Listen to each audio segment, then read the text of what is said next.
A chegada da meia-idade e a consequente saída dos filhos de casa traz consigo uma quietude que muitas vezes confunde os pais. Não é apenas o silêncio físico que incomoda, mas um silêncio emocional, uma sensação de que as regras do jogo mudaram sem que ninguém tenha nos entregado o novo manual de instruções. É neste ponto, muitas vezes doloroso e cheio de melancolia, que começamos a perceber que a parentalidade de um adulto é radicalmente diferente daquela que exercemos durante as primeiras 2 ou 3 décadas. A verdade é que, para muitos de nós, essa percepção chega tarde demais, quando já estabelecemos padrões de comunicação e expectativas que se tornaram difíceis de desmanchar, criando fricções desnecessárias e distanciamentos que poderiam ter sido evitados. Eu prometo, neste nosso encontro de hoje, que vamos mergulhar nas 6 verdades mais profundas e por vezes mais difíceis de aceitar sobre os filhos adultos, aquelas que a maioria dos pais com mais de 50 anos lamentam não ter descoberto mais cedo. Este não é um momento de culpa, mas sim de clareza e transformação. Vamos despir a armadura da nossa identidade de gerentes de vida dos nossos filhos para vestir a veste mais sábia e, paradoxalmente, mais influente de consultores de confiança. O nosso objetivo aqui é renegociar essa relação a partir de uma base de profundo respeito e amor, garantindo que os anos que restam sejam de conexão genuína e não de um cabo de guerra silencioso. A dor que muitos sentem ao ver seus filhos adultos trilhando caminhos que parecem arriscados ou tomando decisões que julgamos equivocadas é um sentimento universal. Ela nasce de uma fusão identitária que foi necessária quando eles eram pequenos, mas que se torna tóxica na idade adulta. Durante anos, o sucesso e a felicidade deles eram de certa forma o nosso projeto de vida, o nosso espelho de competência. Quando eles crescem e naturalmente buscam a própria autonomia, essa desconexão é interpretada por nós como um repúdio à nossa orientação, ou, pior, como um atestado da nossa falha como pais. Sentimos a perda não apenas da rotina com eles, mas da nossa própria relevância operacional. Essa relevância é o que nos dá a sensação de propósito, e a meia-idade, coincidindo com essa transição, expõe a fragilidade da nossa identidade quando ela está excessivamente ligada ao papel de cuidador primário. A causa psicológica mais profunda desta dificuldade reside na nossa resistência ao processo de individuação dos nossos filhos. Carl Jung definiu a individuação como a jornada para se tornar um indivíduo completo e separado. Para o filho, isso implica cortar o cordão umbilical psicológico, o que muitas vezes se manifesta como discordância, confronto ou simplesmente distanciamento.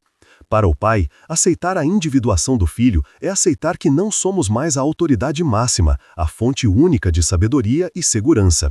É um golpe no nosso ego parental. A nossa ansiedade e as nossas tentativas de controle são, na verdade, uma projeção do nosso próprio medo da velhice, da perda de controle sobre a nossa própria vida e da necessidade de validação de que fizemos um bom trabalho, uma validação que esperamos receber através do sucesso visível dos nossos descendentes. Queremos que eles sigam o mapa que desenhamos para evitar a dor que sentimos, mas ao fazer isso, impedimos que eles desenhem o mapa deles e descubram a própria resiliência. Estudos sobre o ciclo de vida familiar, particularmente aqueles focados na fase pós-ninho vazio, indicam que a satisfação parental e a qualidade da relação com os filhos adultos aumentam exponencialmente quando os pais conseguem fazer a transição de um estilo de gestão ativa para um estilo de suporte consultivo.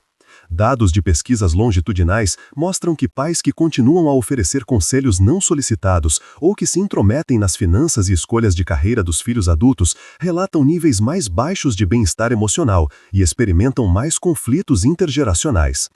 Por outro lado, a capacidade de oferecer uma escuta empática, validando as experiências do filho sem tentar corrigi-las, está diretamente correlacionada com uma maior intimidade.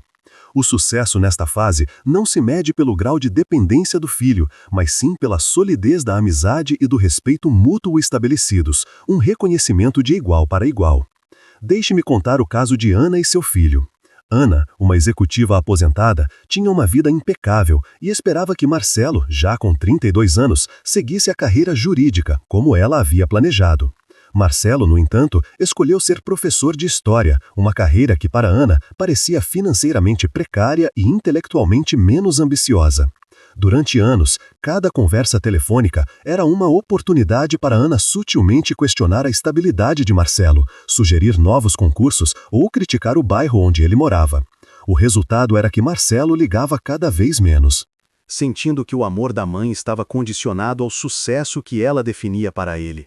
O ponto de virada veio quando Marcelo sofreu um revés grave no trabalho, e ao invés de oferecer soluções ou culpas, Ana simplesmente disse: "Sinto muito que você esteja passando por isso, meu filho. Deve ser muito difícil. Eu estou aqui se você quiser desabafar, mas não para resolver." Foi a primeira vez que Marcelo se sentiu realmente, e não apenas.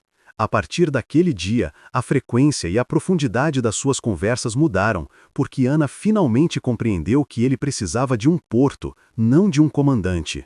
Agora, com essa base de empatia e análise, podemos introduzir a perspectiva transformadora, as 6 verdades que, se abraçadas hoje, têm o poder de curar anos de mal-entendidos. A primeira grande verdade é que, na idade adulta, os filhos não precisam mais de um mentor, eles precisam de um pai.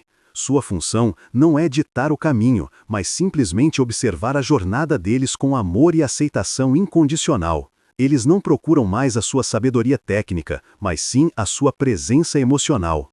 O que eles mais anseiam é saber que, independentemente das suas escolhas, sejam elas bem-sucedidas ou catastróficas, o seu lugar no seu coração permanece inabalável e seguro. A segunda verdade é que a luta deles não é um reflexo do seu fracasso, é o único caminho para a. É tentador intervir e remover os obstáculos que vemos, mas ao fazer isso, roubamos-lhes a oportunidade de desenvolver a resiliência e a autoconfiança que só vem com a superação das adversidades. Cada tropeço deles, desde que não seja catastrófico, é um degrau na escada da maturidade. Seu papel, neste momento, é ser a rede de segurança silenciosa, não o guindaste que os levanta. É fundamental que você internalize que a dor deles não é a sua dor, e que a capacidade deles de se levantar é o verdadeiro sinal do sucesso da sua criação. A terceira verdade, uma das mais difíceis, é que você não pode se aposentar de ser pai, mas cessar. A gestão de suas vidas, horários, finanças e relacionamentos deve cessar completamente. A parentalidade agora se manifesta através de um papel mais sutil, o de guardião do vínculo. Isso significa priorizar o relacionamento acima da correção. Se um conselho não solicitado ameaça a frequência da comunicação, o conselho deve ser sacrificado em prol da manutenção do laço afetivo. O foco deve mudar de "como posso consertar a vida dele" para "como posso aprofundar nossa conexão". A quarta verdade que os pais descobrem tarde demais é que o distanciamento ou o silêncio não é sinal de desamor, mas sim o som da maturidade. Quando um filho adulto começa a construir sua própria família, o tempo disponível para os pais diminui drasticamente. Isso não é uma rejeição, mas uma prova de que eles conseguiram se estabelecer de forma autônoma, o que sempre foi o objetivo final. Sentir a dor da saudade é natural, mas interpretá-la como ingratidão é um erro que envenena o relacionamento. É preciso celebrar a expansão da vida deles, mesmo que isso signifique uma redução na sua participação diária nela. A quinta verdade é que eles só verão de verdade quando se tornarem pais. A plena apreciação dos sacrifícios, das ansiedades e das complexidades da sua jornada como pai e mãe só virá quando eles próprios estiverem na linha de frente da batalha da vida, seja com filhos, carreira ou responsabilidades financeiras. A crítica que eles podem ter feito na juventude será substituída pela empatia e pela compreensão amadurecida. Essa verdade exige paciência e o desapego da necessidade de validação imediata. O reconhecimento virá, mas no tempo deles, e não no seu. E a sexta, e talvez a mais poderosa verdade, é que o seu maior legado para o filho é um legado. Quando você se concentra em cultivar seus próprios interesses, hobbies, amizades e um propósito renovado após os 50 anos, você está dando a eles o presente mais importante, o modelo de uma vida plena e autônoma. Se você é feliz e realizado fora da esfera parental, você liberta seu filho da culpa inconsciente de ter que ser a única fonte de sua felicidade ou do peso de ter que justificar a sua existência. O seu bem-estar é a licença que você dá a eles para viverem a vida deles sem reservas. Com essas verdades internalizadas, podemos passar para as estratégias práticas que transformam essa sabedoria em ação cotidiana. A primeira estratégia é a regra de ouro do pergunte antes de aconselhar. Antes de emitir qualquer opinião ou sugestão sobre a vida do seu filho adulto, pare e pergunte explicitamente: você gostaria de uma sugestão minha? Ou você só precisa de alguém para desabafar? Essa pequena pausa muda a dinâmica de uma ordem para um convite, respeitando a autonomia dele e sinalizando que você o vê como um igual capaz de tomar as próprias decisões. A segunda estratégia prática é a escuta reflexiva. Quando seu filho estiver falando sobre um problema, resista à urgência de oferecer uma solução. Em vez disso, repita o que ele disse, focando no sentimento por trás das palavras. Dizer algo como: parece que você está se sentindo realmente sobrecarregado e frustrado com essa situação, é muito mais valioso do que dizer: eu acho que você deveria largar esse emprego. A validação emocional é o que constrói a confiança. A escuta reflexiva transforma você em um refúgio seguro e não em uma sala de interrogatório ou um tribunal de julgamento. A terceira estratégia fundamental é a renegociação explícita de limites. Com o filho adulto, os limites não podem ser implícitos. Eles precisam ser conversados com clareza e respeito mútuo. Se a sua casa se tornou um hotel para o filho que voltou, ou se as conversas financeiras estão pesadas, sente-se e estabeleça as novas regras do jogo de forma clara e não violenta. Por exemplo, eu adoro ter você aqui, mas precisamos concordar que, a partir de agora, suas responsabilidades financeiras e de manutenção da casa serão X e Y. Limites saudáveis não afastam, eles protegem o amor e a convivência. A quarta estratégia é o investimento ativo no seu próprio ninho renovado.